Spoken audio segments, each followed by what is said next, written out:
Pronto, está a gravar, não está? Muito bem. Ou seja, o tema principal diz respeito à colonização portuguesa, aos três impérios, à descolonização. O que é que eu vou-vos dizer, que isto é uma universidade, não é? Isto não é uma escolinha primária. Portanto, eu vou-vos dizer o que é que eu responderia. Os senhores são livres de fazer o que quiserem, não é? Se quiserem responder outra coisa completamente ao lado, fazem por favor. Se fosse eu a fazer a prova, o que é que eu responderia? Começava, inexoravelmente, pelas causas da colonização. Porquê é que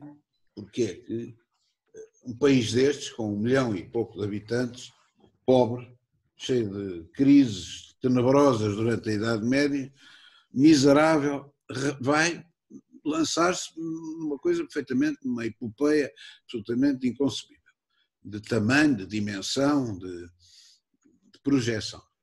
Bom, há inúmeras obras de história sobre isto, não vale a pena, obviamente, entrarmos numa lógica enciclopédia, mas, a meu ver, aquilo que é mais importante tem a ver com a decisão do nosso fundador de alargar o território. Começa logo por ele. É num único reinado. O Dom Afonso Henriques, de facto, é o pai da pátria porque prende a mãe vivia, enfim, com um conde espanhol, depois de viúva, aquilo havia o risco de se incorporar na igreja, e o senhor, que era o herdeiro, disse: não senhor, eu não vou ficar nada vassal do primo, nem do rei de Leão, eu vou mas é tomar conta disto, eu vou tornar isto independente e vou, para ter legitimidade, vou alargar o território. E chega, como sabemos, a Lisboa e a Santarém. E, portanto, reparem bem, do condado portucalense chega a Lisboa e a Santarém. Não é? Portanto, é de facto um avanço geopolítico extraordinário. E é curioso que utiliza duas realidades que vão ser, no fundo, a marca dos nossos descobrimentos. Em primeiro lugar, utiliza os cruzados. Quem é que faz esta expansão? Não é ele sozinho, não havia hipótese. São os cruzados. Ele utiliza os cruzados que vinham por aqui para a Terra Santa e contrata-os, digamos assim, a dizer: olha, já agora dou uma mãozinha, têm direito ao saque, portanto, X dias de saque, e vamos cercar Lisboa e vamos conquistar mais umas coisas. E é com base nos cruzados francos, cruzados alemães, que se faz esta reconquista. Como é que nós sabemos isto? Há um livro fundamental que eu recomendo vivamente, que é escrito por um desses cruzados, cujo nome não se sabe ao certo: Osberno, Osberto, Osborne, enfim, tem vários nomes, não interessa nada, está publicado desde há muito tempo suponho eu, pela Câmara de Lisboa, e que se chama exatamente A Conquista de Lisboa aos Mouros. Lê-se muito bem, o livro é muito agradável de ler, lê-se com muita facilidade. Ele explica, tintim por tintim, o que é que foi a conquista de Lisboa aos Mouros. Bom, portanto, segunda peça também inovadora que está ligada a esta expansão, ainda é uma expansão continental, europeia, é a utilização do transporte marítimo. Ou seja, o Dom Afonso Henriques não veio do Porto a cavalo, a galopar por aí abaixo, porque havia vários obstáculos, designadamente ursos, que é uma coisa que hoje em dia é inimaginável. Estava forrado de ursos e de javalis já há outra vez, mas ursos já não há, a não ser nos jardins zoológicos. Agora, na altura era um perigo vir pelo meio era fácil entrar de barco e, portanto, vieram de barco, veio uma armada por aí abaixo, que entrou pelo estuário do Tejo e depois fizeram um cerco a Lisboa, no fundo, dizimando-os pela fome, e depois houve um ataque final para tomar conta daquilo. Bom, e, portanto, digamos, nesta sequência que os reis da primeira dinastia vão chegar até ao Algarve. Vão chegar até ao Algarve, com avanços e recuos, mas vão chegar até ao Algarve. E de repente põe-se um problema. O Algarve é vulnerável. O Algarve é sistematicamente vítima de assaltos de piratas ou de corsários islâmicos, que vinham não só roubar bens, mas como roubar mulheres para os haréns. E, por conseguinte, fortificou-se o Algarve. Ainda hoje há vestígios daquilo que foi a fortificação do Algarve. Mas isto não era solução, não era solução.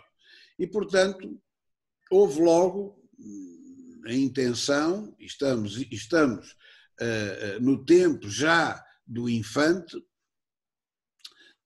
de passar para o lado de lá, conquistar a outra margem e, de alguma forma, controlar a entrada do Mediterrâneo. É uma ideia estratégica perfeita, só que custou uma verdadeira fortuna em termos financeiros e em termos de homens. Esta primeira expansão para lá do território europeu é uma expansão que foi toda ela tratada como se fosse cruzada. Os papas sucessivos deram uma série de bulas extraordinárias, estão aí no manual. Eu tenho uma recolha muito completa das bulas, não quer dizer que não falta alguma, que dão o apoio da Santa Sé à cruzada, com as indulgências. É claro que hoje em dia as pessoas têm que se meter no tempo da época, senão não percebem nada, não é? Hoje em dia ninguém corre atrás de indulgências, mas na altura corriam, era a salvação da alma que estava em primeiro lugar, e havia, portanto, uma espécie de indulgências especiais para quem participasse na cruzada. E, portanto, havia muita gente interessada em colaborar. Por outro lado, aquilo era bem pago, ou seja, é uma imigração exclusivamente militar, é uma imigração exclusivamente masculina, praticamente não havia mulheres portuguesas, eu acho que não conheço nenhuma que tivesse ido, e era uma lógica de ocupar pontos estratégicos ao longo da costa. Primeiro foi Ceuta, mas depois os outros todos, não é? Tânger, sei lá, uma data de outras coisas. Alcácer Quibir ainda ia nesta lógica, já fora do tempo, mas Mazagão, sei lá, quantos houve. De facto, era a ideia de criar uma espécie de uma rede junto à costa de fortes que impedissem o corso e que impedissem a entrada em Portugal. Bom, esta primeira fase é uma fase atípica, não tem nada a ver com o que vem a ser o futuro, a não ser ter mais uma vez utilizado o transporte marítimo. Portanto, a grande ligação é o transporte marítimo, e essa fórmula é possível graças a dois grandes investimentos estratégicos feitos em tempos recuados. O primeiro, del Rey Dom Dinis, que precisava de madeira e plantou, a gente diz sempre o Pinhal de Leiria, mas não foi só o Pinhal de Leiria, não é? Foram, digamos, zonas de produção de madeira que dariam para construir esses navios. É claro, isto é um bocadinho mais complicado do que aquilo que as pessoas pensam, porque os navios não eram feitos de madeira de pinho. A quilha, zonas estruturais, os mastros exigiam madeiras nobres, não é? Como por exemplo castanheiro, como por exemplo, enfim, portanto não era propriamente tudo feito. O tabuado é que era de pinho, enfim, eram as zonas menos estruturantes que utilizavam muito a madeira de pinho. Bom, mas o que é facto é que esta ideia é de facto uma ideia, e nós rapámos o país de árvores para mantermos o império, isso é que é verdade. O que é facto é que esta ideia foi uma ideia precoce e fundamental, sem a qual não havia hipótese de ter feito o que se fez. E a segunda, a meu ver, tem a ver com a contratação de pilotos, vamos pôr entre aspas, italianos. Não havia Itália, como sabem, a Itália é do século XIX, mas enfim, da zona itálica, designadamente de Génova, que era quem tinha a melhor capacidade de navegação, mas não só, venezianos, inclusivamente da Toscana, que também vai desenvolver uma grande tradição naval, chamada Ordem, como é que se chamava? Esqueço-me agora do nome. Santo Estevão, a Ordem de Santo Estevão. Bom, mais tarde, claro. E, portanto, é com esses especialistas que vamos criar uma tradição de marinha. O primeiro almirante português é um genovês chamado Pessanho, Pesagno, mas depois deu Pessanha. Portanto, já sabem, já agora fica aqui a talho de informação, todos os Pessanhas que existem em Portugal são descendentes do célebre almirante Pessanho, que veio de Génova para criar uma lógica académica, digamos, na navegação. Fizemos outra coisa curiosa também, que foi arrebanhar alguns pilotos muçulmanos, que em quase todas as armadas da expansão lá iam metidos pelo meio. Porquê? Porque eles tinham grande experiência náutica, tinham grande experiência de navegação e nós não éramos muito esquisitos, resolvemos utilizá-los também. Bom, portanto, isto é, digamos, os primórdios. Como é que nós nos lançamos? A colonização do Norte da África é uma ruína financeira. Começámos foi definitivamente abandonada, só isso dá um capítulo, no tempo do senhor Dom José, como está aliás no manual, e pelo meio oferecemos algumas das praças fortes como dote.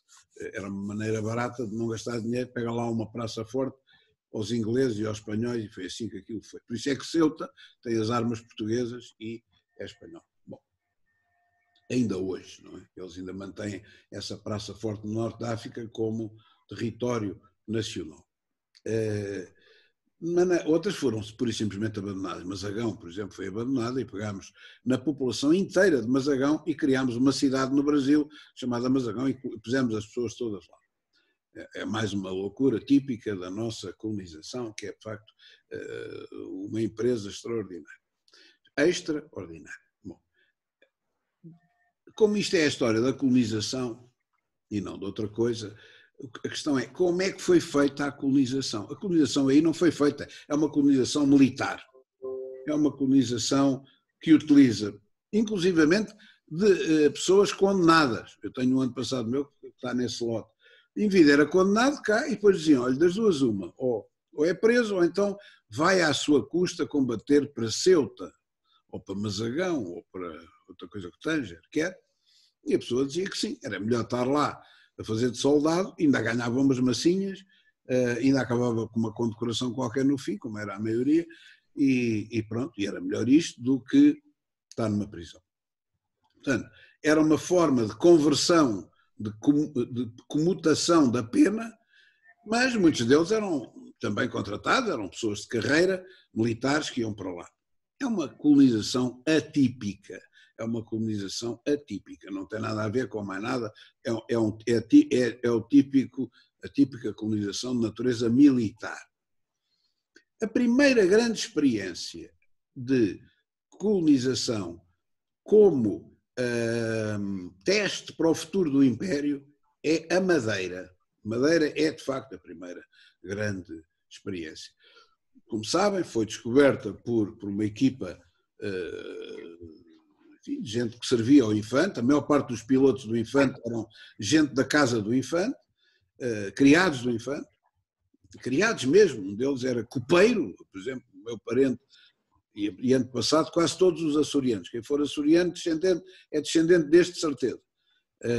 Chamado Afonso Gonçalves Baldaia, que descobriu uma grande parte da Guiné e do Senegal, e foi com os gilianos, inclusivamente depois, era copeiro do Infante, era o homem que tratava do vinho. Olha, vai lá, Baldaia, vai ali buscar mais uma garrafa e tal. Ah, bem, é este tipo que vai a comandar um barinel, que é um barco pequeníssimo, para ir à Guiné. É feito assim, é artesanato puro. Bom, a Madeira era uma ilha rica, era uma ilha que tinha todos os climas, começava com um clima tropical cá em baixo e acabava em frio lá em cima, até neve às vezes, e permitiu que, sob proposta de uma gente notável, que eu se fosse aos senhores ia ver numa Wikipédia qualquer, dizendo que mal da Wikipédia, mas a Wikipédia não é má de todo, E a ver, porque é um parênteses interessante que explica porquê aquela solução. Aquela solução foi uma solução inventada por um conjunto de pessoas que dão mais tarde a família dos Gouveias humanistas, que são alentejanos ainda por cima. Embora Gouveia seja um apelido do norte, da Serra da Estrela, esta gente nasce no Alentejo. E esses Gouveias foram professores catedráticos e foram reitores de várias universidades da Europa. Né? Isto é notável. E esses tipos é que dão a ideia de colonizar com base no feudalismo. Ou seja, a ideia era esta. Embora em Portugal o feudalismo não tivesse existido na sua matriz tradicional, porque houve regime senhorial, mas não houve feudalismo, a ideia era esta. O Estado não consegue ir lá. O Estado não tem meios para estar ali a fazer impostos e a ter agências disto e daquilo. Não consegue. E, portanto, a solução é criar uma espécie de feudalismo em que os senhores feudais são tudo. São juízes, são comandantes, são chefes, são administrativos, são tudo. Têm que fazer tudo. São mestres de obras. O senhor feudal fica tudo. E isto era uma fórmula arcaica, já na altura era uma fórmula arcaica. E é esta proposta dos chamados Gouveias humanistas que o Infante pega e ensaia na Madeira. E ensaia com quem? Com os próprios descobridores. Não é? Transforma em senhores feudais. O primeiro dos quais é João Gonçalves Zargo, que quer dizer João Gonçalves o Zarolho, é isso que quer dizer, Zargo, não Zargo, quer dizer Zarolho, porque ele naturalmente tinha um defeito na vista, e é com o senhor Zarolho que é transformado, que é criado numa espécie de suzerano feudal de uma determinada área da Madeira, que é a zona da Câmara de Lobos. E como o apelido era feio, o rei disse, olha, agora podes mudar de nome e passas-te a chamar João Gonçalves da Câmara. Exatamente daí também é que vem toda a família Câmara que existe no mundo. Portanto, se houver aqui açorianos, ficam a saber que têm quase de certeza uma ascendência Câmara e vai dar ao João Gonçalves Zarco. Ora bem, outro foi o célebre Tristão Vaz, que também não tinha apelido e usava o apelido da mulher, que é uma coisa estranha, agora está outra vez na moda. Tristão Vaz Teixeira, ele não era Teixeira, mas enfim é conhecido como tal, Tristão Vaz. Também é antepassado dos açorianos todos, e através deles de muitos brasileiros, e através dos brasileiros, enfim, de americanos, tem uma descendência enorme. E o Tristão Vaz também foi um desses suzeranos. E no Porto Santo, que foi a outra ilha do arquipélago, que faz parte do arquipélago da Madeira, fizeram isso também com um italiano, chamemos-lhe assim, o célebre Bartolomeu Perestrello, que pertence à família Palastrelli. Nós deturpamos estes apelidos todos. E os Palastrelli eram importantes porquê? Para que era que iam gastar dinheiro a importar um Palastrelli, que casou com uma senhora importante lá, e são nada mais do que os sogros do grande Cristóvão Colombo. Porque era o tipo que sabia de cartas de marear.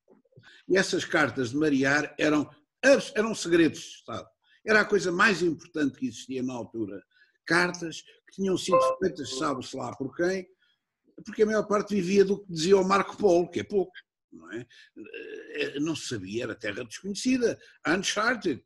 E, portanto, quem tinha uma carta de marear, comprada aos corsários muçulmanos, ou comprada, seja lá quem for em pergaminho, éramos nós os maiores depositários dessas cartas que existiam na Europa. E isso começa com o Infante, esta arrebanhar de cartas de pergaminho antigas, claro, aquilo era quase tudo mais ou menos errado, a maior parte são conhecidas, estão nos museus internacionais, não só cá, era, digamos, a grande riqueza, o grande segredo de Estado português. E o Palastrelli tinha uma coleção gigantesca de cartas de marear que acaba por ceder, em parte, ao próprio herdeiro, que era o Cristóvão Colombo. De maneira que é assim, é com base neste ensaio, onde se tentam culturas novas. Reparem que a Madeira teve tudo, não é?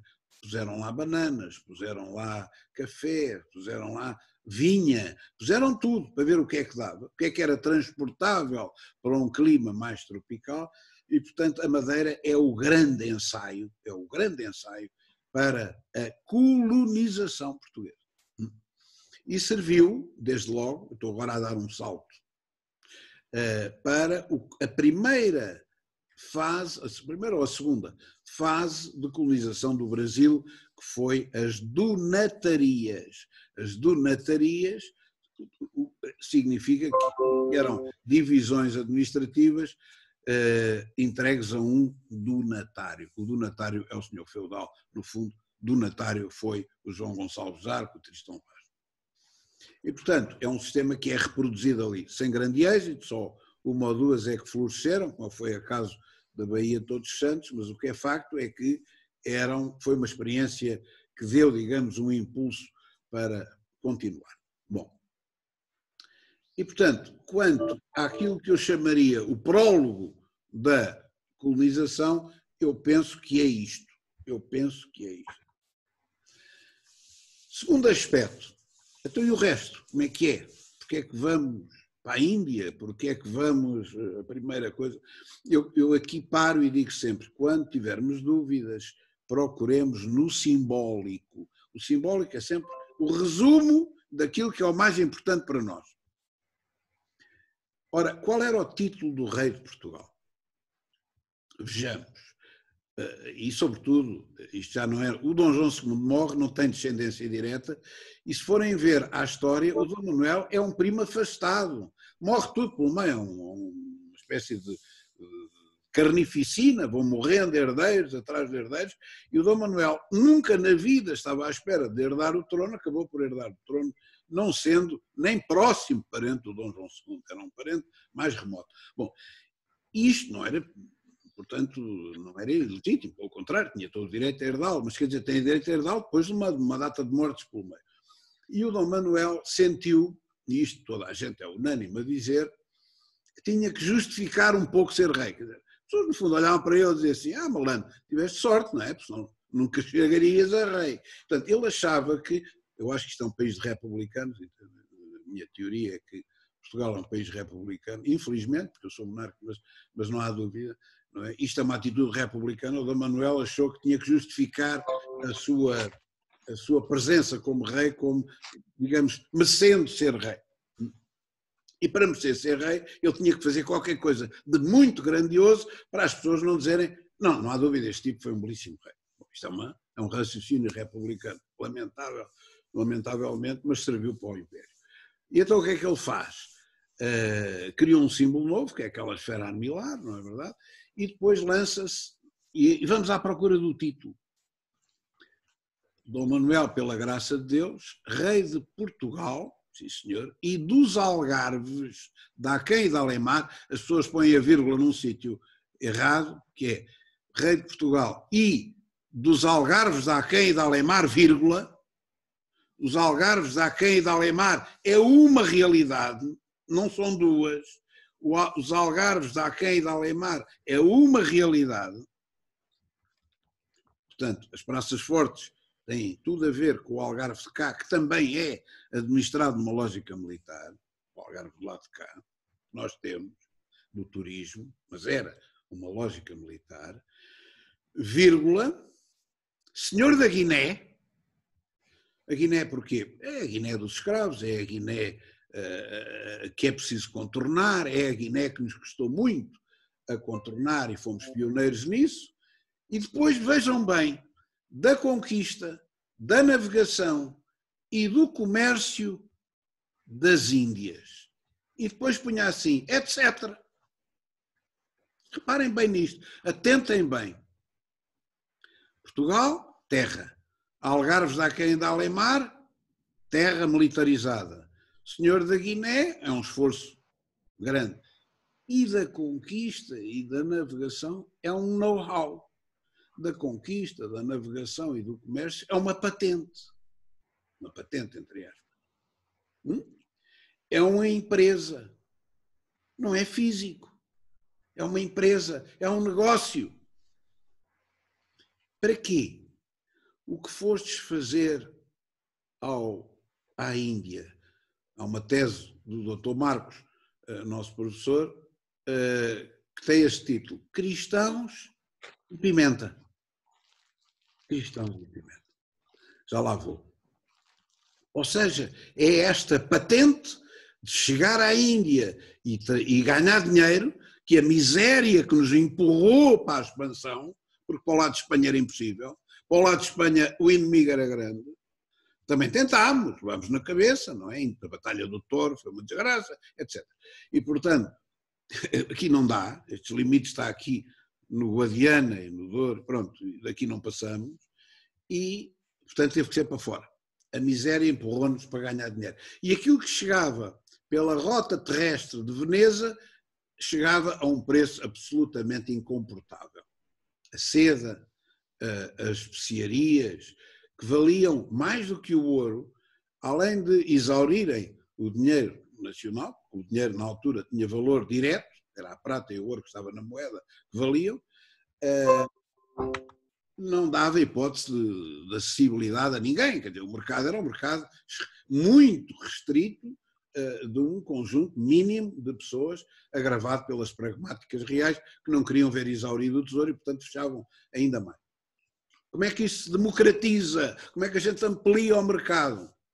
Arranjando um sítio, uma fórmula mais barata para ganhar dinheiro. E essa fórmula mais barata é a chegar à Índia diretamente. Bom, porquê é que isto é o primeiro império? Porque é um império que dá dinheiro, é um império que consegue tirar-nos da miséria. A fórmula da expansão é um tripé, que eu diria que confirma a teoria marxista, cá estou eu, parece que sou de esquerda e tudo, que é o tripé infraestrutura e na superestrutura as instituições de repressão e as instituições ideológicas. Este tripé é o tripé de êxito da colonização portuguesa. A colonização portuguesa é assente em pimenta, leia-se, comércio, militares para bater e igreja para evangelizar. E é nesta junção de economia, instrumentos de repressão e instrumentos ideológicos que se dá o êxito do primeiro império. Nós levamos para a Índia o melhor que havia em armamento naval. Nós fizemos um serviço fundamental à bruta. Primeiro, aterrorizamos as pessoas. Se virem o que fez o meu ilustre parente Afonso de Albuquerque, é uma verdadeira barbaridade. Ele não matava muita gente. Sabe o que é que ele fazia nos prisioneiros condenados? Cortava-lhes as orelhas e cortava-lhes o nariz. Porquê? Porque ele dizia, se eu puser uma pessoa assim, 1, 2, 3, 40, 200, a circular, as pessoas ficam aterrorizadas com aquilo que é a repressão dos portugueses. Portanto, a ideia era assustar, era obrigar as pessoas a dobrar. Bom, e essa força naval que vai para a Índia tem uma primeira missão, que é esmagar os piratas que, no fundo, dificultavam o comércio. E por isso é que nós somos tão bem acolhidos, desde Coxim até à China, até ao Japão, porque a gente tinha uma função de policial, que era chegar ali e dizer assim, acabou-se o comércio, nós agora vamos ser nós os piratas em vez deles, não é? Portanto, mas enfim, éramos a polícia de serviço, e por isso deram-nos Macau, e por isso estão lá aqui um sítio para fazer aqui, Goa da Moidio, tem essa mesma função. Tivemos em Nagasaki, no Japão, portanto, esta ideia era uma ideia genial, acabar com os piratas que não deixavam que o comércio local prosperasse e garantirmos uma espécie de pax portuguesa, não é verdade, naquela zona do mundo, e depois numa segunda fase, bem, já que já não é piratas, vamos nós fazer de piratas, ou seja, aquilo que se fazia localmente era o comércio interregional.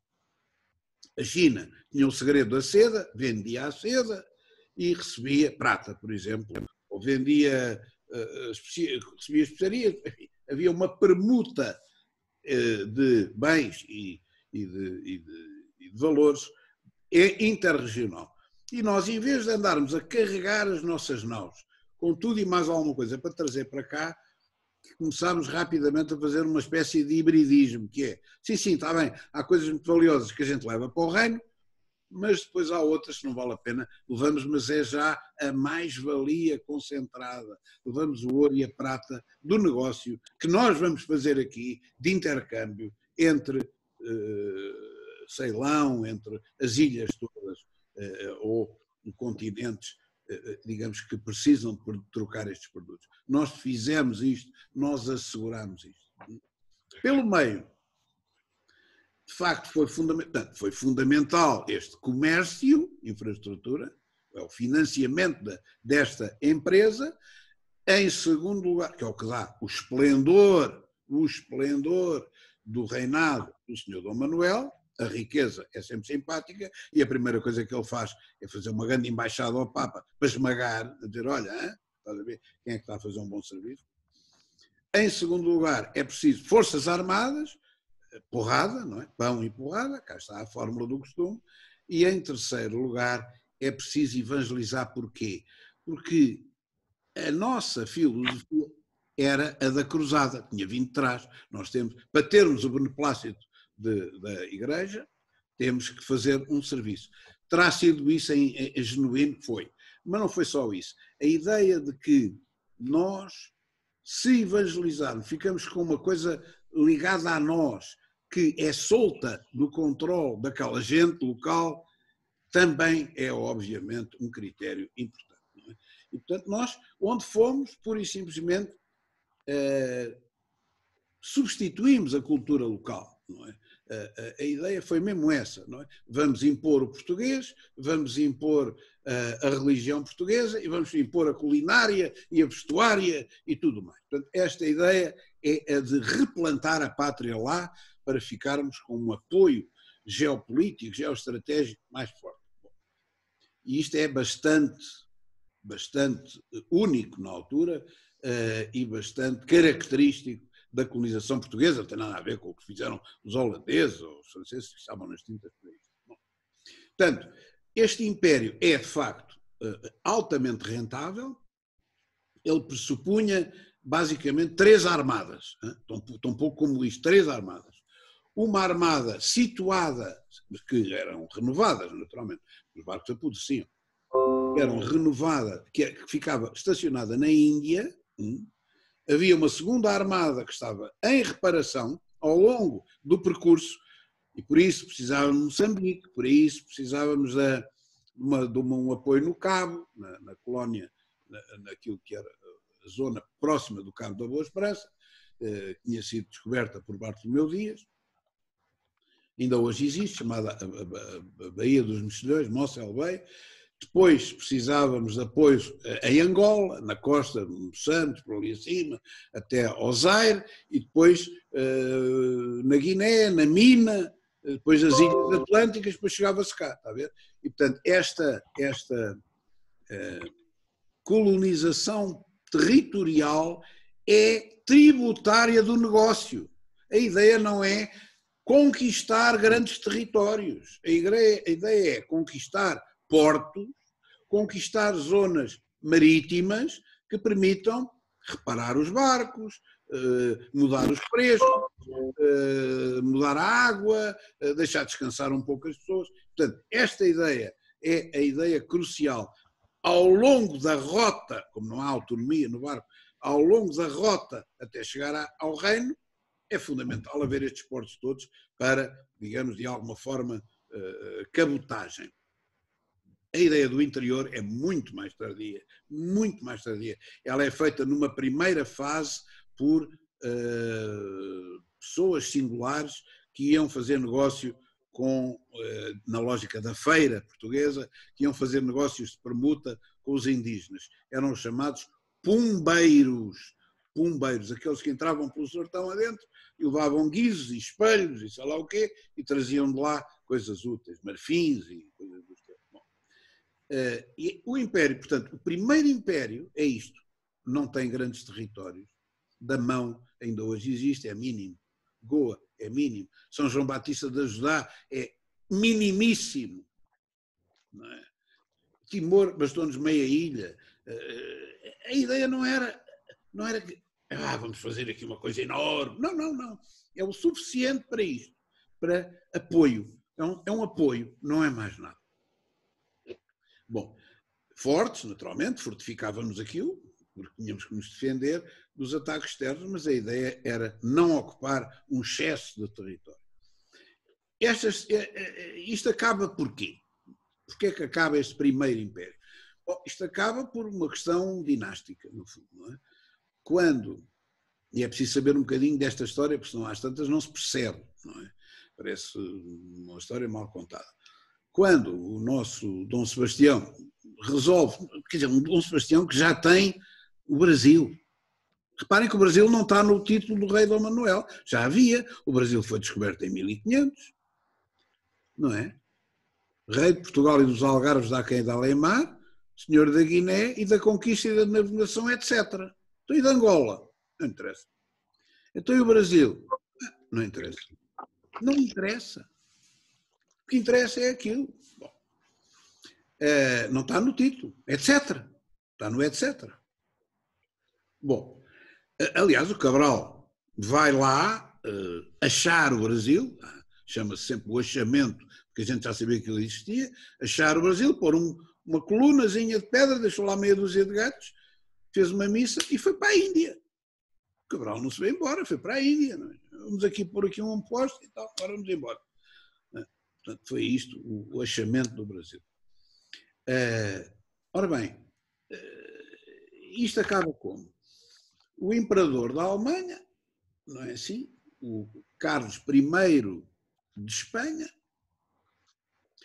que é conhecido na história como o imperador Carlos V, é o imperador do Sacro Império Romano-Germânico, podem ir ver isto em qualquer Wikipédia, está bem explicado, e até tem a retrato dele, é também, herda, por via matrimonial, herda o Império Espanhol, herda a Espanha, as Espanhas, que não tinham unidade, não é? A Espanha nunca foi um reino unido, eram vários reinos, herda a coroa. Gostava daquilo, foi para lá morar, acaba lá, morre em Yuste, e curiosamente desinteressa-se da Alemanha, ao ponto de haver uma sublevação e dizerem, então se o senhor não quer o Sacro Império, então dê ao seu irmão. E é assim que o arquiduque Ferdinand fica imperador do Sacro Império. Quem é este senhor? Portanto, que opta pela Espanha contra a Alemanha. E que é um homem notável, um humanista notável. É um indivíduo que é pai, nada mais, nada menos, do que do grande Filipe II. Bom, o Filipe II, que é o nosso Filipe I. O Filipe II é filho de uma princesa portuguesa, neto do Dom Manuel. Com a loucura do senhor Dom Sebastião de ir para Alcácer Quibir, quando já tinha o Brasil, e já tinha Angola, e já tinha Moçambique, e já tinha a Índia. É uma loucura completa. Para quê ir gastar? Toda a gente disse que não fosse, não é? Mas pronto, é uma insânia e que leva à catástrofe, como é evidente. Fica esta circunstância de não saber quem era o herdeiro.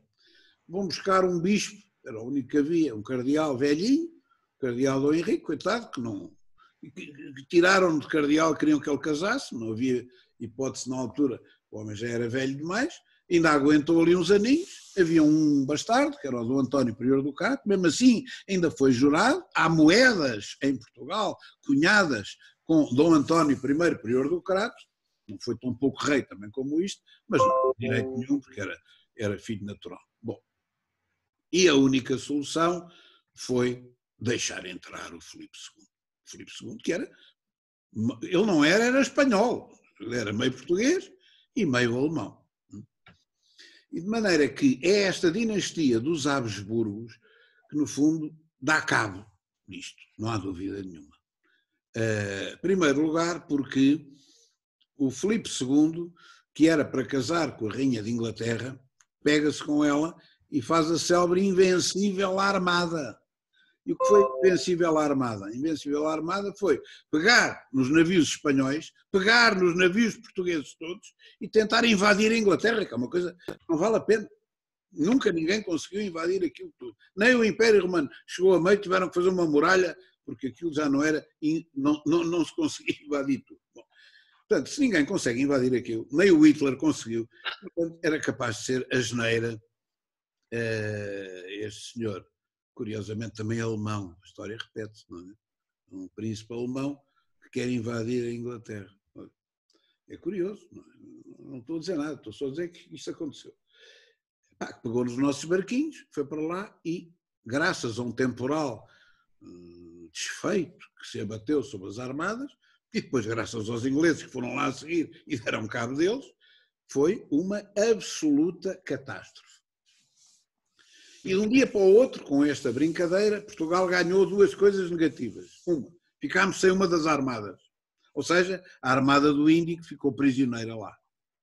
Não podia vir. Segunda, herdámos os inimigos do Carlos V. Herdámos os inimigos do Filipe II, que não eram nossos. Nós não tínhamos nada contra os ingleses, éramos aliados dos ingleses. Nós não tínhamos nada contra os holandeses, nem contra os franceses, éramos aliados dos franceses. De repente são nossos inimigos. E já agora, não é? Estas coisas é assim mesmo, o que toca é sempre o metal, viu o metal. Espera lá, estes gajos têm aqui umas coisas que valem dinheiro e não têm armada, ficaram sem armada. Vamos ocupar o Brasil. E é assim que os holandeses entram para o Brasil, é assim que os franceses entram para o Brasil, é assim que eles nos roubam o São Tomé e Príncipe, é assim que nos roubam Angola, não é verdade? Porque, como nós éramos filipinos, sim, então agora levas. E, portanto, de facto, o mal não foi bem só, não só perdemos o comércio e a navegação da Índia, nunca mais foi o mesmo, aquilo acabou-se, definhou, passou a dar prejuízo, não valia a pena, como levámos com isto tudo em cima. E por isso é que, a seguir ao primeiro reinado, que não foi tão mal, ainda assim não foi tão mal como isso em termos internos. O segundo foi pior e o terceiro foi péssimo. Nosso Filipe III, que era o quarto de Espanha, pôs cá uma governanta, que era enfim, uma prima dele, a Duquesa de Mantua, um tipo que quem chamavam um traidor, que eu não sei porquê, porque se ele era o rei legítimo, porque é que o homem era traidor, mas enfim, o Célio Miguel de Vasconcelos, o que é facto é que, mais uma vez, em termos republicanos, meia dúzia de fidalgos vão usurpar o trono legítimo. Não tenho pena dizer isto, mas a realidade é o que é, o direito é o que é, não é o que a gente gostaria que fosse, vão usurpar o direito legítimo e proclamar o Duque de Bragança, que era descendente de uma outra filha mais nova do senhor Dom Manuel, do dito Dom Manuel, ou neta do Dom Manuel, primeiro nosso, vão atirar com o Vasconcelos pela janela, morto, para os cães comerem, e não o deixaram apanhar enquanto os cães não o comessem. Havia montes de cães vadios em Lisboa. Prenderam a senhora, a Duquesa de Mantua, mandaram-na embora e tomaram conta disto. E chegou-se a pensar, porque o Duque de Bragança não queria ser rei. Não queria ser rei.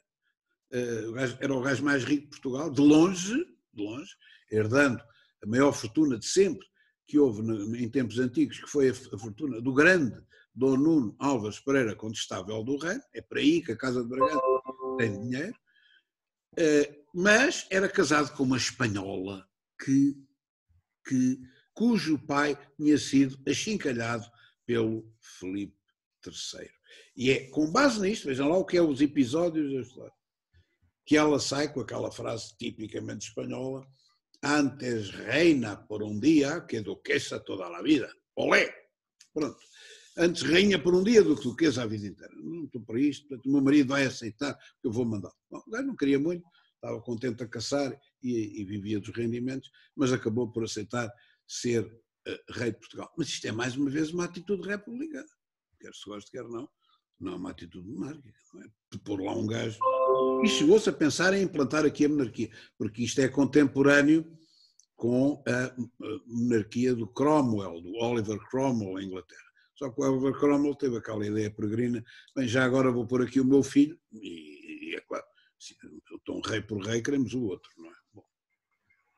De maneira que, a seguir a isto, há uma guerra civil, há uma guerra entre nós e os espanhóis, que dura 20 e tal anos, começa em 1640 e acaba em 1660 e qualquer coisa, mas começámos logo a tentar recuperar o Império. E aqui tem grande valia 3 realidades. Primeiro, uma resistência no Brasil única, feita por um general, isto é bom que se diga, nós inventámos a guerrilha. A guerrilha foi inventada, não foi por Che Guevara, foi inventada por um general português chamado Matias de Albuquerque Maranhão, que juntou escravos que viviam nos quilombos e índios e fez uma guerrilha para atacar, toca e foge, para atacar os invasores holandeses e franceses.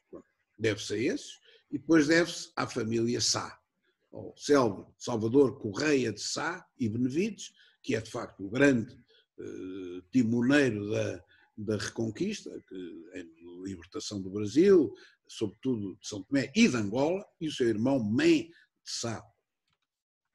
Estes Sás tiveram aqui uma importância fundamental na recuperação do Império, ou de partes do Império, neste caso. Pronto. O Império da Índia estava perdido e, portanto, entramos no segundo Império, que é o Império do Brasil.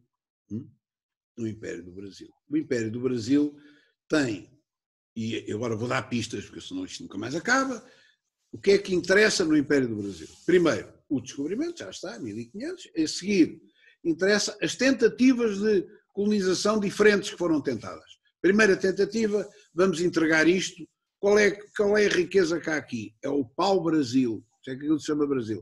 O pau-brasil é uma madeira exótica, encarnada, caríssima, avermelhada, que valia dinheiro para a tinturaria e valia dinheiro para outras coisas. Pau-brasil. Quem é que fica monopolista do Brasil? Um judeu de Lamego, é verdade. Um senhor chamado Fernão de Loronha, com L. Loronha. É claro que o gajo queria ser fidalgo e então resolveu transformar o nome de Loronha em Noronha, que eram primos da Casa Real. Mas ele não era Noronha, era Loronha. Bom, foi comprar, depois há vários episódios engraçados, foi chatear o rei de Inglaterra para ele dar um brasão. Quando o D. Manuel viu que ele tinha um brasão do rei de Inglaterra, deu-lhe um feíssimo a dizer, não, eu dou-te o meu, que é melhor. E fez-lhe um brasão feíssimo para o chatear. O outro era lindo, um brasão lindo. Mas enfim, ficou fidalgo e ficou a mandar no Brasil. Aquilo correu mal. E ele diz, não, vamos aplicar aqui o modelo da Madeira. Vamos dividir isto em capitanias. Capitanias que começam no mar, têm uma largura determinada, mas não têm limite para Ocidente. O que é que isso significa? Quem tem unhas toca viola. Ele estava a incentivar os capitães donatários, que eram os feudais, a entrarem pelo mato adentro e quanto mais conquistassem na sua faixa, mais território tinham. E é assim que o Brasil se alarga. Vejam bem, é assim que o Brasil se alarga. É claro, tinha havido um problema, que era a divisão do mundo ao meio entre nós e os espanhóis no Tratado de Tordesilhas, e por isso é que foi preciso empurrar o limite, umas léguazinhas valentes para o lado de lá, senão a gente só tinha uma tira do Brasil e o resto não cabia lá dentro, não é? Bom, quem abençoa isto? O grande Borgia, que é o debochado Papa, chamado Alexandre VI, era um Papa Borgia. Aliás, há uma série ótima sobre ele, quem quiser pode ver, chama-se mesmo Os Borgias. Bom, mas o pai da Lucrécia Borgia, do outro, enfim, não interessa agora. O que interessa é que pode ter tido muitos defeitos pessoais, acho que devia ter, com certeza, porque era um debochado, mas em termos estratégicos, em termos de, mesmo até de definição teológica, foi um Papa exemplar. E isto, este Tratado de Tordesilhas, é perfeitamente notável, para nós, sobretudo. Bom, E então o Segundo Império tenta esta fórmula feudal. Como disse, nem todos os... O que, vale a pena ver o que é que o capitão... Vem no livro, isto tudo vem no livro. O que é que os capitães donatários tinham que fazer? Tinham que fazer igrejas, tinham que fazer escolas, tinham que fazer tudo. Tinham que implantar a estrutura toda, tinham que pagar impostos pela capitania toda ao rei. Mas isto não funcionou. E não funcionou porquê? Porque, à boa maneira portuguesa, foram dar isto aos amigalhaços que não queriam sair da corte. Não é? Agora vou lá para o Brasil. Chatice, não vou. Vou nomear um gajo para ir para lá. Isto não deu. E então, a terceira modalidade foi: vou centralizar o poder. Vou criar um governador-geral e vou centralizar o poder. E é aí que entra o Tomé de Sousa. Vale a pena ver a carta do Tomé de Sousa, que é verdadeiramente a primeira Constituição, entre aspas, do Brasil. É a primeira Constituição do Brasil. Ou seja, é aquilo que é um programa centralizado de desenvolvimento do Brasil.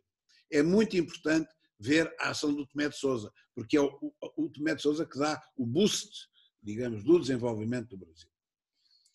Ainda dentro do Segundo Império, que é o Brasil, é preciso ver com muito cuidado, cá está a economia, nada disto é feijões, o que é que dá dinheiro no Brasil. E então entramos nos ciclos do Brasil. Os ciclos do Brasil. Está aqui muito bem explicado, não é preciso dizer mais. O ciclo do açúcar, não é? O ciclo do ouro e das pedras preciosas, o ciclo do café, etc.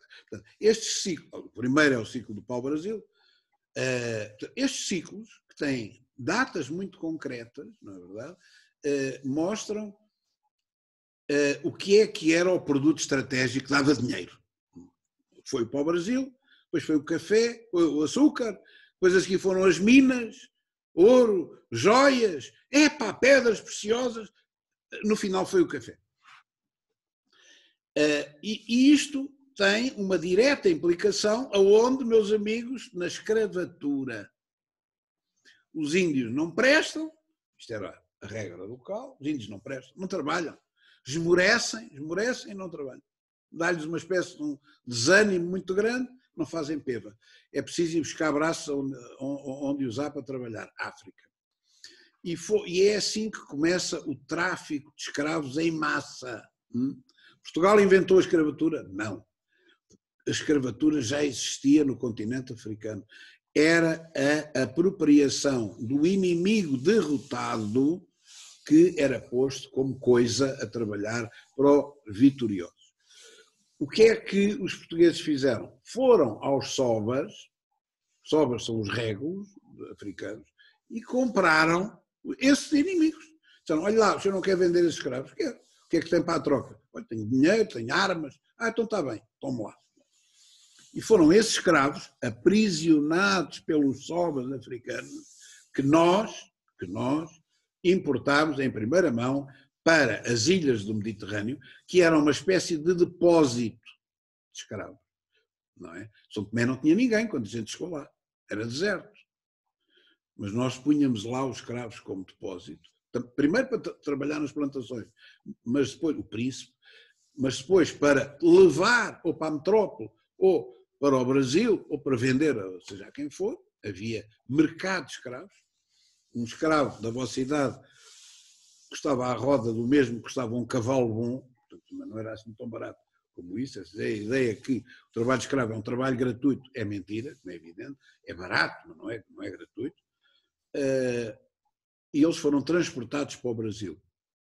Primeiro para o ciclo do açúcar, o engenho de açúcar era quase todo manual, corte da cana, o transporte da cana, etc. E, portanto, o escravo passou a ser um escravo agrícola, e quando veio a febre do ouro, o Eldorado, não é?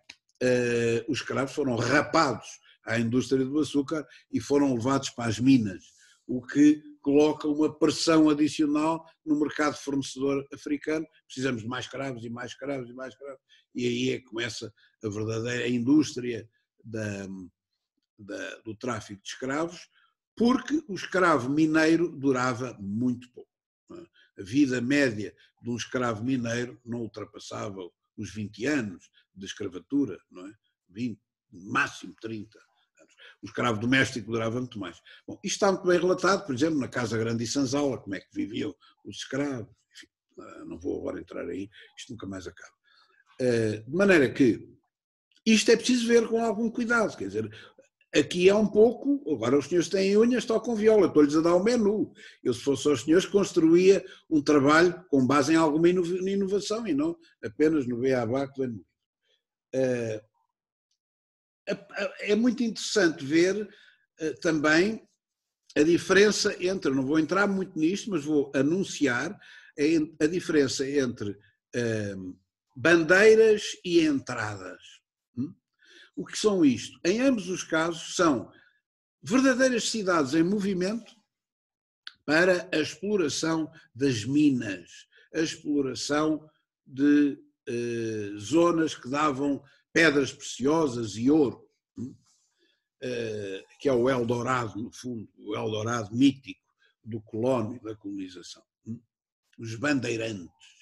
Se forem ver isto, com cuidado, percebem porque é que floresceu o reinado do Sr. Dom Manuel.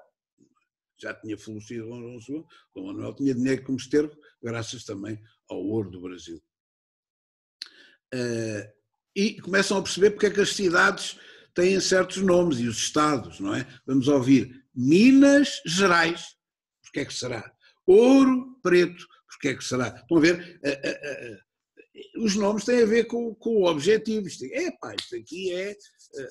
Há outros, Rio Frio não tem a ver com nada, mas pronto, em qualquer caso, há muitos nomes que rings a bell. É lá, isto era tudo para ganhar dinheiro, easy money, para ganhar dinheiro depressa.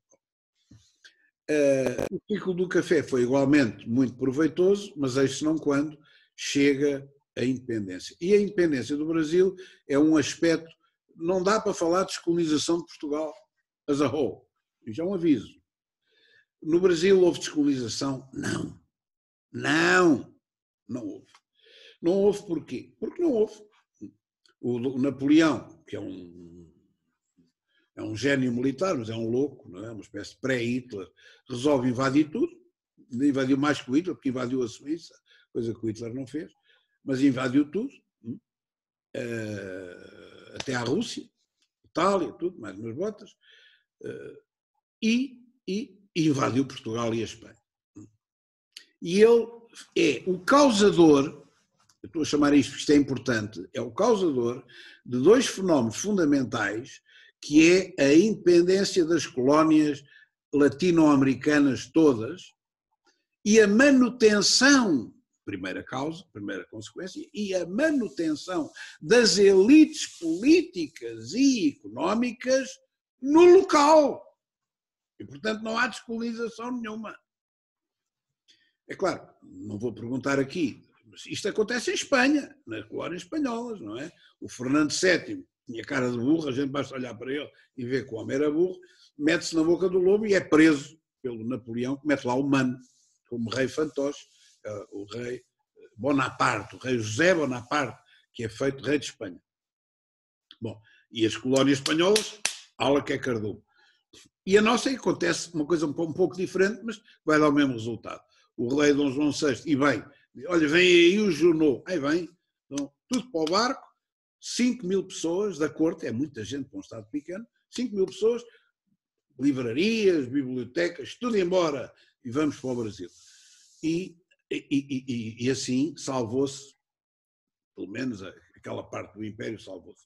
Aqui ainda não cabe disto, foi a política da terra queimada, mas lá não. Lá o rei salvou-se e salvou-se a família real, salvou-se o Império. Aquela parte do Império. Mas houve aqui uma coisa grave no meio disto tudo, que é, Portugal vivia numa lógica mercantilista. Tem que se lembrar do que é que eu disse o ano passado. E o mercantilismo diz que as colónias só podem vender à metrópole. Lembram-se disto. Mercantilismo. Ora, chegando lá o rei disse, não, agora acabou, a capital é aqui, estou cá eu, a capital é aqui, logo, fábricas, a transformação passa a ser feita cá. Portos, abram os portos ao comércio internacional. Aquilo está ocupado. Portugal está ocupado. Não, agora é aqui a capital. Fez bem? Então não fez. E aquilo deu um crescimento exponencial do rendimento do Brasil e, sobretudo, da burguesia brasileira. Quando o Napoleão é derrotado em 1815, Viena, lembra-se da história, começam a dizer em Portugal, olha ao senhor rei, venha embora, já não há Napoleão, o gajo não veio. Até que se faz a Revolução de 1820. A Revolução de 1820 é uma revolução burguesa, liberal, feita com gente do Porto, basicamente, não é? O Passos Manuel, o coisa, como é que eles chamam? O Silva Carvalho, o Frei Francisco de São Luís, o Ferreira Borges, enfim, esse grupo de radicais, burgueses radicais do liberalismo, que tomam conta disto, é um golpe de Estado, não é revolução nenhuma, e, como sempre, as revoluções em Portugal são golpes de Estado, e impõem uma democracia, e impõem uma Constituição, e impõem ao rei, você tem que se vir embora, que é isto? E o rei detestava vir-se embora, o Dom João VI, não era burro, ao contrário do que penso, é muito feio, mas não era burro, não queria, foi forçado a vir, e veio vestido de baiano, com chapéu branco e todo vestido de branco, de linho, e andou sempre vestido assim, cara. Quem diz, eu detesto isto, era um escândalo para a corte. Escândalo para a corte. Acho que continua a andar vestido de baiano. Ninguém andava vestido de baiano naquela altura. E ele achava que tinha que marcar assim, como quem diz, eu estou farto desta porcaria, o que eu queria era estar lá. Bom, foi envenenado, como se sabe, umas laranjas com veneno. Também não interessa. Agora fizeram o teste às vísceras que estavam guardadas há séculos e descobriram que ele tinha sido envenenado. Mas o problema grave é, ele diz ao filho, tu ficas por aqui, não é? E depois tornas esta porcaria independente. Se eles quiserem ser independentes, ficas tu. Quer dizer, a independência é feita pelo rei. É feita pelo rei. Quem é o rei de Portugal? Dom Pedro IV. Depois de Dom João VI morrer. Dom Pedro IV. Quem é que faz a independência do Brasil? Dom Pedro IV, que é o imperador Dom Pedro I. Descolonização. Estão a gozar comigo. Qual descolonização? Independência não é sinónimo de descolonização. A elite toda, terratenente, militar, a nobreza, ficaram lá. Alguns vieram embora, mas a maioria ficou lá. Portanto, não há descolonização nenhuma. Olha, só para terem uma ideia, antes da Constituição de 1820, ou 22, a independência do Brasil é 22, a Constituição é 1820. Pronto. Antes da Constituição, a nossa lei fundamental eram as ordenações filipinas, feitas pelos filipos, que estavam em vigor. No Brasil, as ordenações filipinas continuaram em vigor. Cá havia uma Constituição nova, mas no Brasil não, porque a Constituição era do Reino, e então continuaram em vigor as ordenações filipinas. Vejam bem isto, em pleno século XIX. Portanto, aquele que devia ser rei, ficou rei no Brasil. Depois impingiu-nos a filha sem direito nenhum, acho eu, mas isto é um problema que eu não vou discutir aqui. O gajo abdica, comete um crime de lesa pátria, não pode pegar na filha e dizer agora vais tu para Portugal. Porquê? Abdica, não é? Mas enfim, isso é uma guerra que não acaba. O irmão, que era para casar com a filha, portanto com a sobrinha, o Dom Miguel, os juristas vão ter com ele e dizem, não, será que é o rei legítimo? Então o outro gajo cometeu um crime de lesa pátria, tornou o Brasil independente, não é? Com o grito do Ipiranga, será que é o rei? E ele disse, pois claro, então não preciso casar com a menina. Não, preciso casar com a sobrinha, não dá muito jeito. Portanto, fico eu o rei, e isto dá uma guerra civil, a célebre guerra civil entre liberais e miguelistas, que levam à invasão do país por tropas estrangeiras, que auxiliam o senhor Dom Pedro. Já não era rei, entretanto, já não era imperador, não era nada, era duque de Bragança, e veio aqui, nos Açores nunca houve mudança nenhuma, portanto ele teve sempre os Açores como base, depois pelo Algarve, entre uma série de generais por aí acima, cercam o Porto, enfim, dão cabo do Dom Miguel. O Dom Miguel é obrigado a assinar a Convenção de Évora-Monte, que é a abdicação ao trono. Claro, mal saiu de Portugal, disse logo, eu fui forçado a fazer isto, não abdico nada. Bom, é daí que vem a dinastia miguelista. E ele consegue a tal ideia de pegar na filha, o filho fica no Brasil para fazer de imperador e a filha fica cá como rainha, a rainha Dona Maria. Bom, isto vale o que vale, mas é assim que a história foi. É assim que a história foi. Não vale a pena estarmos a discutir isto. E, portanto, o Brasil ardeu. Segundo Império. E agora? E depois entra, eu peço que leiam, eu não vou falar disto agora, um período do pessimismo colonial. Então, mas a gente tinha Angola, tinha Moçambique, tinha a Guiné, pessimismo. Porquê? Porque nunca se tinha olhado para aquelas colónias como colónias vantajosas para Portugal. Aquilo era o que nós tínhamos conquistado para chegar até à Índia, e depois para voltar da Índia, e depois para ir para a Índia, e depois para voltar da Índia. Mas depois tiveram outra utilidade. Depois tiveram, que era comprar escravos para pôr no Brasil, mais escravos para pôr no Brasil. Agora já não há Brasil. Como é que é? Qual é o interesse daquilo? E é aí que começa uma corrente interna portuguesa chamada pessimismo colonial. Vão ler, está muito bem explicado no livro, eu não vou entrar aí. Ora bem, e como sempre, nós funcionamos por reação. Isto é um país brandinho, não há nada a fazer. Está tudo acachapado com esta crise, os gajos lá fora protestam, a gente, tirando uns gatunos que andam a assaltar umas coisas, está tudo agachado. Bom, a gente agacha-se sempre. Mas ai se nos pisam alguns calos. Um dos calos foi a segunda onda colonial europeia, neo-imperialista, efetivamente imperialista, que começa com o alemão, o rei Leopoldo da Bélgica, diz, eu dava-me jeito ali um Estado no meio de Angola, no meio da África, para ganhar umas massas, que tenha cobre e que tenha outras coisas agradáveis. Vou fabricar um Estado. E é esta dialética, a Alemanha, do Bismarck.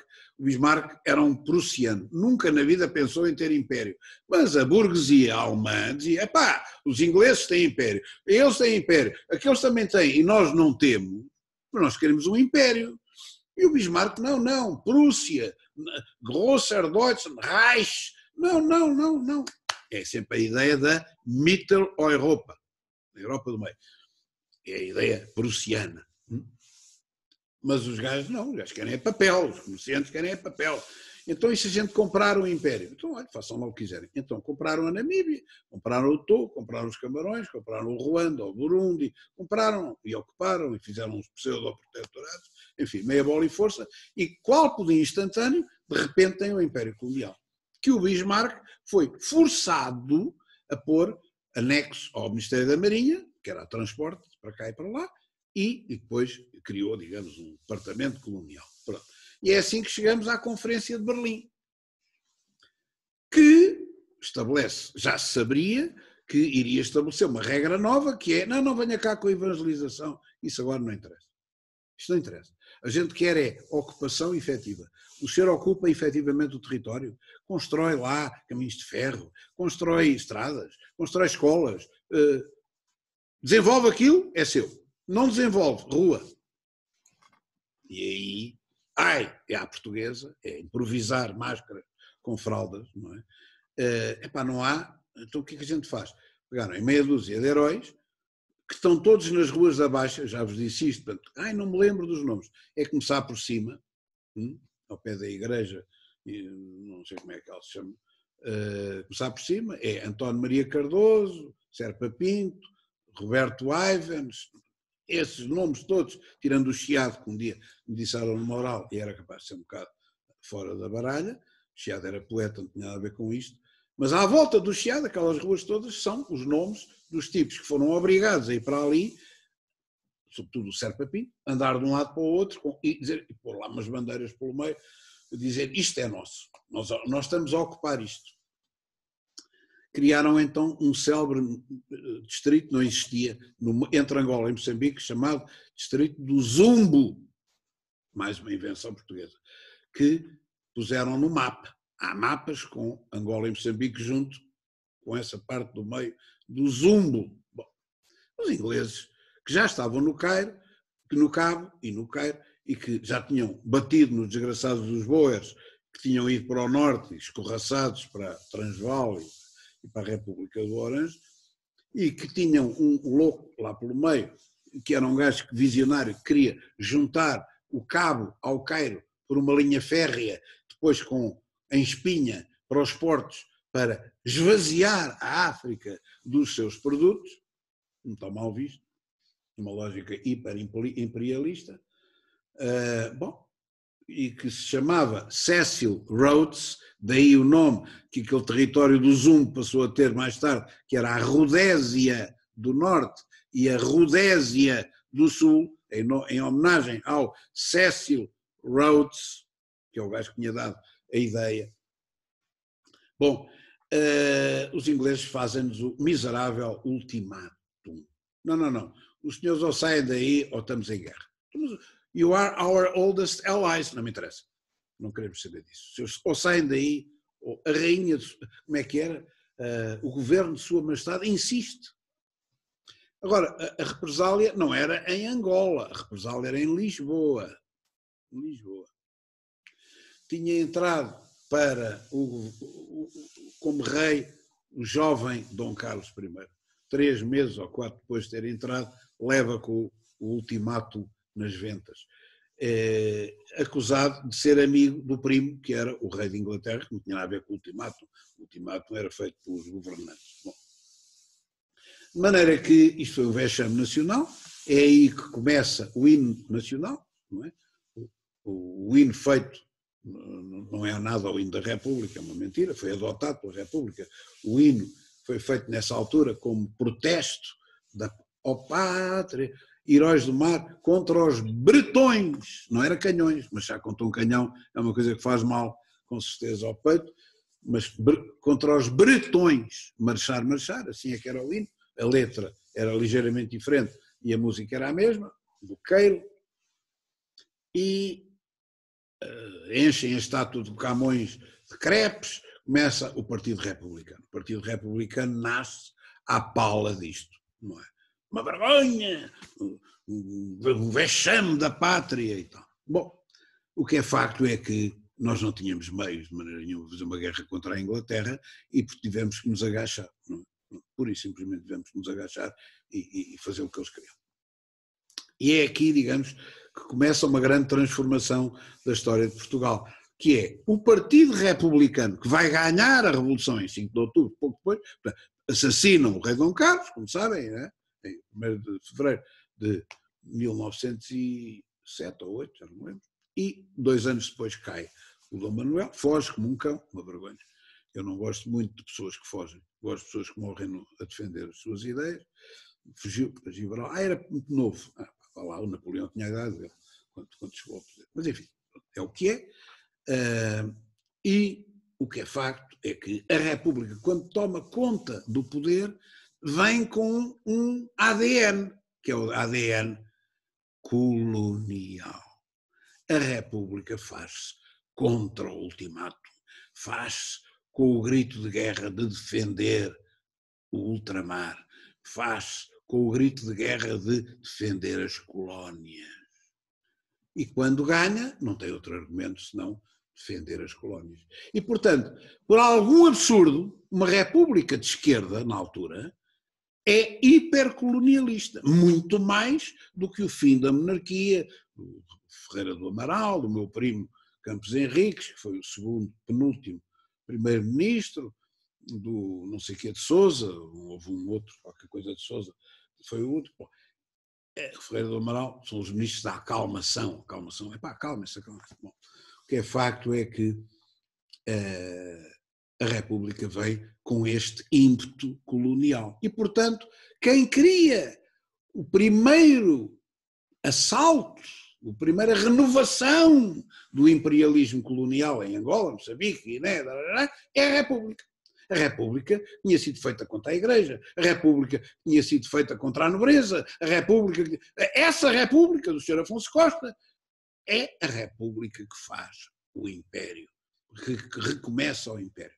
De tal maneira que entra na guerra. A entrada de Portugal na guerra é uma loucura. Nós não tínhamos, não é dinheiro, não tínhamos botas para dar aos militares. Não tínhamos armas, não tínhamos munições, não tínhamos dinheiro, quando a guerra acabou, para mandar vir os militares de comboio ou de barco. Ficaram um ano a abobrar, porque nós não tínhamos dinheiro para os repatriar. O Estado estava totalmente falido. Mas o Afonso Costa meteu-nos na guerra porquê? Porque senão ficávamos sem o Império. E ai da República se perdesse o Império. Ai dos republicanos, que tinham um ganho para defender o Império colonial. Bom, e portanto a gente entrou nisto, porque a ideia era, já está no livro também, era dividir o Império Colonial Português. Dividir, repartir. Metade das ilhas de Cabo Verde para ti, metade para mim, metade de Angola, norte de Angola para ti, sul para mim, metade de Moçambique. Era assim, estava tudo escrito, só que eles não se entenderam nas partilhas. E a República disse, bom, vamos entrar ao lado dos ingleses, mal ou bem, se os ingleses ganharem, estamos safos. Se ganham os alemães, estamos feitos ao bife. Como perderam os alemães, em vez de para dividirem o nosso Império Colonial, dividiram o Império Colonial dos alemães. Estão a perceber? Lá vai o toco para uns, o camarão. A ideia era cobiçar território de qualquer maneira. De qualquer maneira, há um despudor nesta época. Bom, e a República tem este problema. Tem o ADN, tem que manter o Império Colonial. A ideia de que a República não é colonialista é uma falsidade. É muito mais colonialista do que a monarquia. Muito mais que a monarquia liberal, o fim da monarquia. Muito mais. Bom, a República rebenta, vou acelerar, e rebenta em 1926, uma catástrofe de uma economia. Há mais governos, a duração média do governo da República são 6 meses. 6. Cada 6 meses, em média, há um governo. Sendo que um governo durou menos de um dia. É o governo do Célio Fernandes, doutor Fernandes Costa, que foi derrubado. Isto vem no livro, eu quase não acreditava, mas vem documentado no livro do professor Nogueira Pinto, Jaime Nogueira Pinto, que se chama Nobre Povo, e que eu recomendo, que é sobre a Primeira República. Nobre Povo. A revolta do Aiolinda, que era um cigano, um tipo, enfim, um gangster. Revolta do Aiolinda, arrebentou com o governo português, tiveram que sair por umas cordas de São Bento, enfim, uma vergonha, o país já esteve na lama várias vezes. Bom, isto bateu no fundo, já tinha vindo o Sidónio no fim da guerra, em 1918, para fazer uma espécie de uma ditadura, foi morto, foi assassinado. O Sidónio, que era doutorado em matemática e militar, era major, morre bem, salvem a pátria. É claro, não deu nada.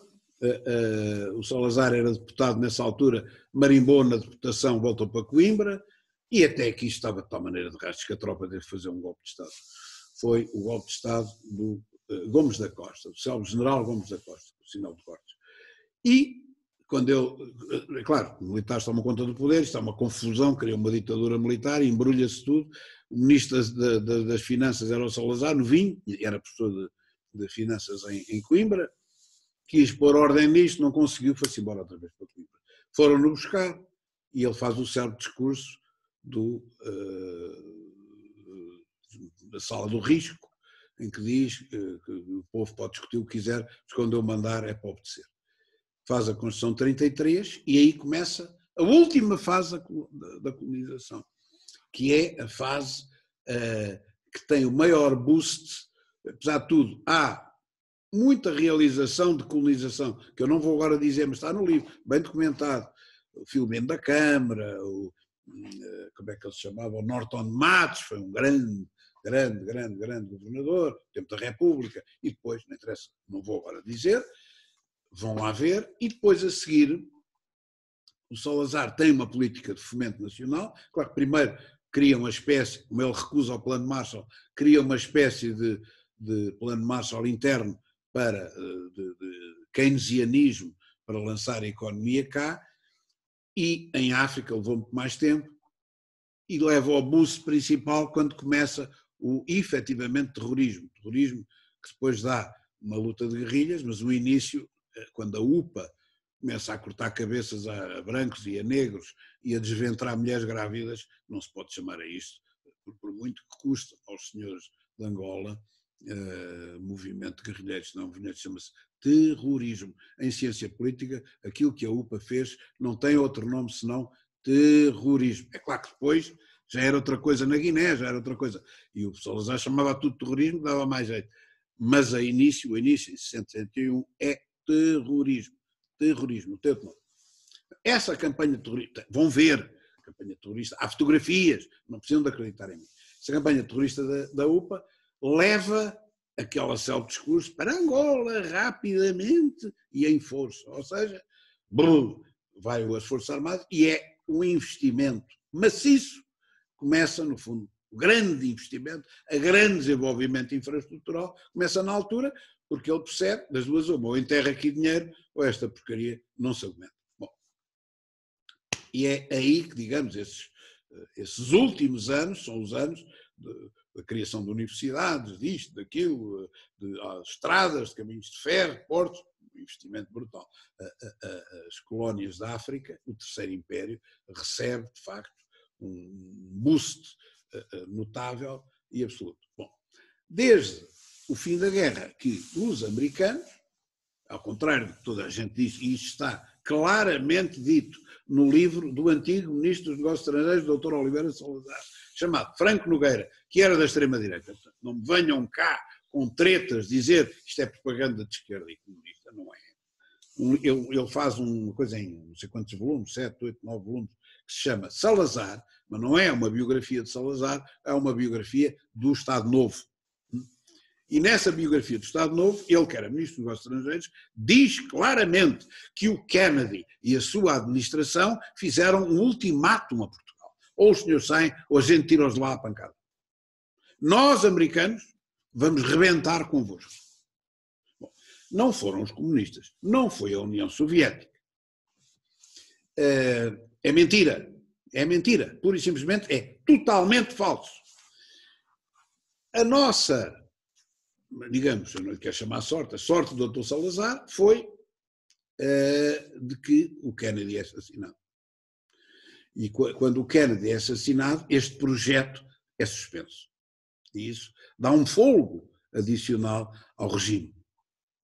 Portanto, a ideia era mesmo empurrar os portugueses ali para fora. Pronto, o regime vê-se, enfim, com alguma folga, não é verdade? Tenta investir e farta-se de fazer coisas. A barragem de Cabora Bassa é um investimento notável, ainda hoje, do regime salazarista, enfim, tantas outras coisas que agora não vou estar aqui a descrever.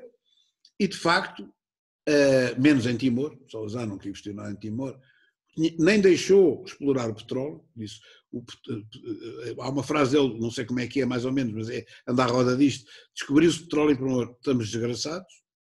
Portanto, ele percebeu que ia ser uma das desgraças de Timor o facto de ter petróleo, viu-se, foi a ocupação da Indonésia, viu-se o que é o imperialismo australiano, neozelandês, enfim, quando há petróleo há isto, de maneira que esta última fase é, digamos, o extrator do Império. Estava tudo contra nós, a ONU contra nós, movimentos não alinhados contra nós, os russos depois acabaram por estar contra nós, não quiseram perder o carrinho, e o 25 de Abril é provocado pelo colonialismo por causa de um movimento sindical de capitães, é assim que começa a rebelião, é por um movimento sindical de capitães que se transforma num movimento político de derrubo do Estado Novo e de independência das colónias. Bom, embora no programa do MFA não se diga claramente que é para tornar independente à força, porque pressupunha-se que havia a hipótese da autodeterminação, podia permitir continuarem, pelo menos provisoriamente, dentro de uma coligação com Portugal, o que é facto é que não é isso que acontece. O processo revolucionário ultrapassa o direito, como é óbvio, acontece sempre assim, e, portanto, dá-se uma descolonização intempestiva, uma descolonização abrupta das colónias portuguesas, que já tinham tido uma espécie de sinal quando foi a invasão de Goa da Moidio pelo Nero. Bom, isto é o fim do Império. O fim do Império acaba nisto. É claro que a seguir à independência o que acontece é que o imperialismo americano, o imperialismo russo, o imperialismo sul-africano acharam-se livres para poder entrar por ali adentro e dar as guerras civis de Angola e de Moçambique que a gente conhece. Ponto. Isto é o panorama geral, isto é o panorama rápido daquilo que eu acho que são pontos que devem ser explorados. Não vale a pena entrar nos pormenores, eu dou os pormenores só por piada, mas são as linhas mestras da minha resposta. Era o que eu responderia se tivesse a fazer uma pergunta e ao longo destas linhas mestras. Se quiserem pôr outras coisas. Agora, o que é que eu iria? Era aqui e acolá, quando eu digo não vou ver, mas os senhores têm que ir, eu ia me informar do que é que aconteceu concretamente e tenho que ter uma opinião crítica sobre aquilo. Não é preciso ser a minha, eu tenho uma opinião crítica da qual não digo enquanto não for convencido que há outra melhor. Mas não quero impô-la, eu não quero que os senhores pensem da mesma maneira do que eu. Agora, o processo histórico é o que é e não o que a gente gostaria que ele tivesse sido.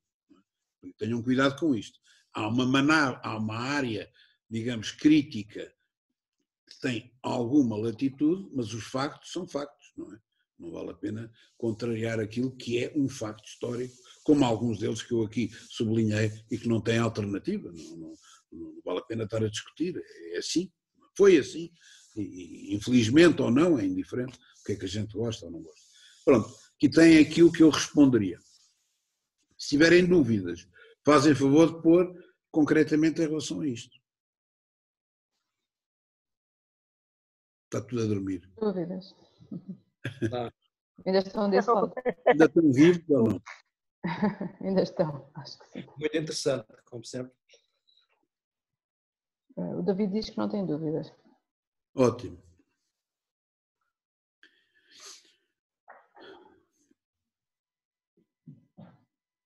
Professor, então donatarias e capitanias é a mesma coisa, certo?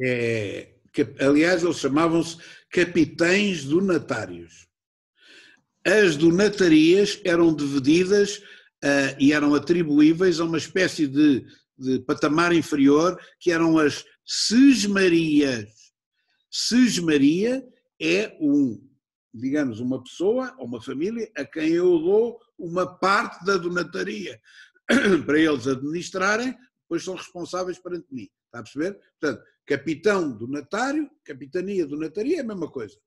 Abaixo temos as sesmarias, que eram concedidas pelo capitão donatário. Ok, obrigada. Nada.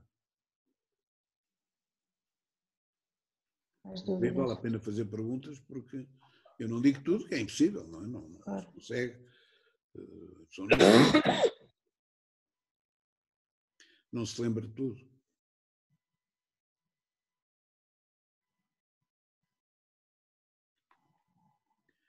Mais ninguém.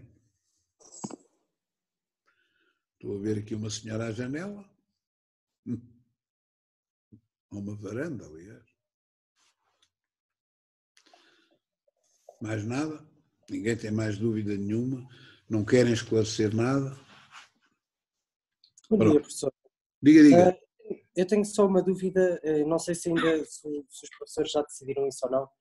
Em relação ao trabalho, a este trabalho que já nos foi revelado o tema, que era o principal, é suposto fazer uma abordagem geral do tema? É suposto escolhermos um subtema dentro deste tema da qual devemos aprofundar? Abordagem geral do tema.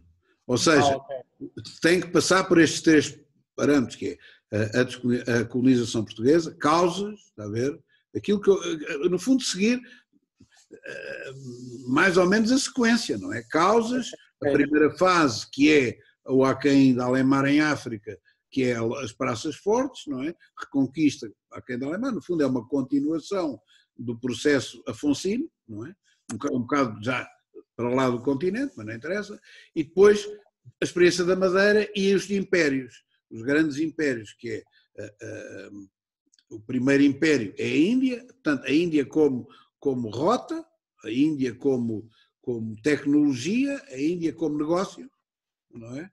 Depois o Brasil e as suas fases todas até a independência e finalmente o terceiro império. Há um livro de um senhor, agora não me lembro do nome, mas eu tenho aqui Clement Smith, ou coisa que valha, que se chama, não sei se está online, The Third mas está no Instituto. The Third Portuguese Empire, o terceiro Império Português. É só sobre Angola e Moçambique até à descolonização. Um livro, capa verde, muito bom, muito bom, muito bom, muito bom, feito por um inglês. The Third Portuguese Empire. Sobre a fase da República, eu acho que não se perde, quem gosta de ler, compra o livro do Jaime Nogueira Pinto, porque ele não adjetiva esse livro. Eu disse, você é um gajo com opinião e aqui não adjetiva. Ele disse, não adjetivo nada, tive essa preocupação, porque os factos são de tal maneira obscenos que eu não preciso de adjetivar, basta descrever as realidades. Portanto, eu fiz um livro todo a pensar nisto, não é? Não vou precisar de fazer adjetivos, não vou tomar posição, vou só alinhar os factos. E o livro é notável. Chama-se Nobre Povo. Tem a ver com a República e com aquilo que se passou com as colónias no tempo da República. Um trabalho desse tamanho não fica muito extenso? Tem a extensão, isto cabe num artigo de jornal ou cabe nas páginas que a gente quiser. Repare bem, eu não estou a limitar muitas páginas porque ao limitar estou a lixá-los. Se eu disser, meta isto em 10 páginas, é possível fazer um artigo para um jornal sobre o que foi a colonização portuguesa. Mas aí obrigo-os a optar. E a optar criticamente. E ao optar criticamente, se cortam um braço ou uma perna ao artigo, o artigo fica coxo. E, portanto, é preciso um conhecimento muito maior do todo para podar, sem destruir. Não é? Isto vai cortar, por exemplo, numa coisa que é crucial para quem lê depois e assim, este gajo não percebeu nada disto. Cortou aí, chegou ao fim, já não tenho tempo, que se lixe, não vou falar de Angola nem de Moçambique. É fatal, não é? Portanto, eu preferia não limitar muito. Agora, se quiserem que eu limite as páginas, também se pode, não é? Pode fazer agora, para os senhores é pior. Eu acho que vamos ter que limitar, Aniel. Vamos ter que limitar, vamos, porque senão temos Não. verdadeiras teses de mestrado sobre o tema. Uma das coisas que nós vamos avaliar é a vossa capacidade de síntese. Está a perceber? Síntese. E de serem objetivos. Sabe que o Essa de Queiroz um dia escreveu uma carta a um amigo, isto é autêntico, não é anedota, hein? E no fim acabou assim: meu caro, agora vou inventar José ou Manuel, peço desculpa ter escrito uma carta tão longa, mas não tive tempo para escrever uma curta. É que dá muito mais trabalho fazer uma carta curta com as informações cruciais do que fazer uma carta longa onde eu vou pondo aquilo que me vem à cabeça. Portanto, ao limitar, eu estou-vos a obrigar a um esforço adicional que é, tem que meter isto tudo em X páginas. E, portanto, reduza ao essencial. E o essencial, se a pessoa não estiver dentro da matéria, significa que vai amputar partes que deviam lá estar e não estão. Mas vamos limitar, de qualquer maneira. Sim.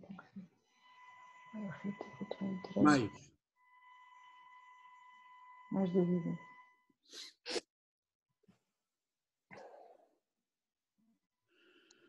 Oh, professora, então, quando é que vai meter no Moodle essas informações sobre a estrutura do trabalho para começarmos a fazer? Portanto, é só desligarmos esta chamada, eu vou falar depois com o senhor professor e no máximo segunda-feira estará tudo no Moodle.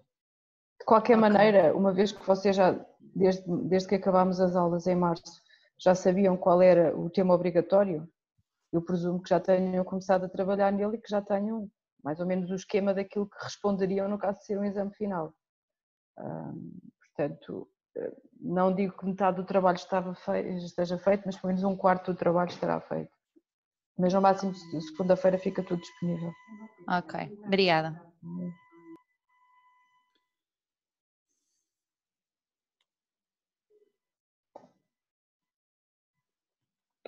Mais perguntas?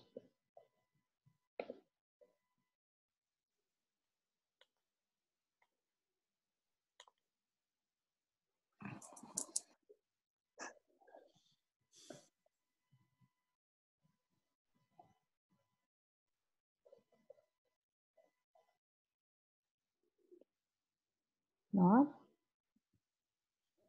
Tem o manual online, não tem este aqui. Tem. Está este e está o de subversão e Guerra Fria, que no fundo é o complemento.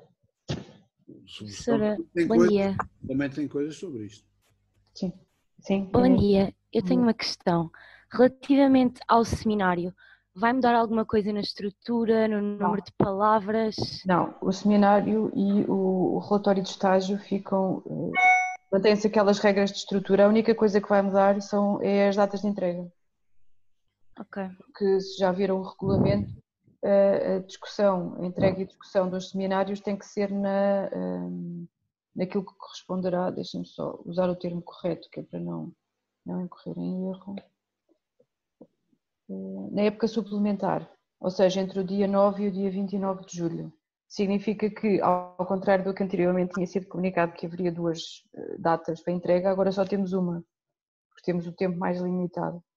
E, portanto, a entrega será logo nos primeiros dias dessa época, que é para depois fazermos a discussão passado uma semana. Porque, entretanto, temos que ver quantos alunos vão entregar. Eu tenho essa contabilização, mas alguns de vós, entretanto, mudaram, enquanto foi possível, para outras opcionais, que é para fazermos os júris, porque isto implica talvez 2 dias de discussões para que todos possam apresentar. Ok. Dentro deste E relativamente às pessoas que, pronto, ficaram sem estágio devido às condições da situação atual, temos de enviar e-mail a avisar o que é suposto fazermos? Portanto, como eu já tinha dito, alguns de vós ficaram, e esse feedback tem sido dado, ficaram em teletrabalho. Ou seja, a entidade onde estão a estagiar permitiu fazer em teletrabalho e, portanto, continuam a preparar o relatório com o orientador.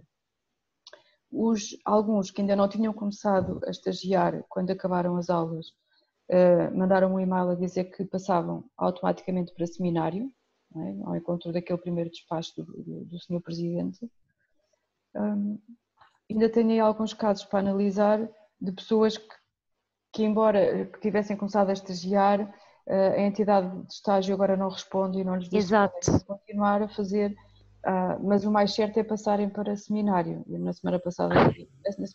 esta semana, falei com o Sr. Presidente e ele disse-me que isso já tinha sido incluído naquele primeiro despacho e, portanto, não conseguindo fazer o relatório, terão que fazer um trabalho de seminário.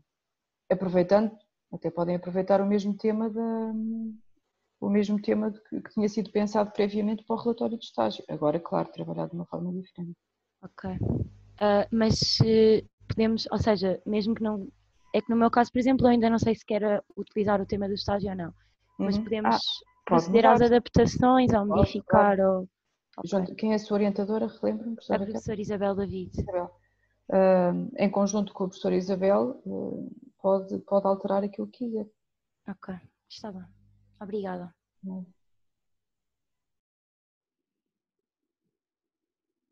Mais dúvidas?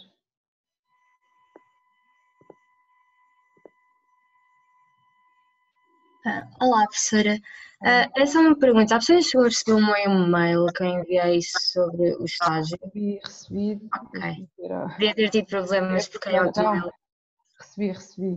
Ainda não tive feito tempo para responder, mas sim. Ok.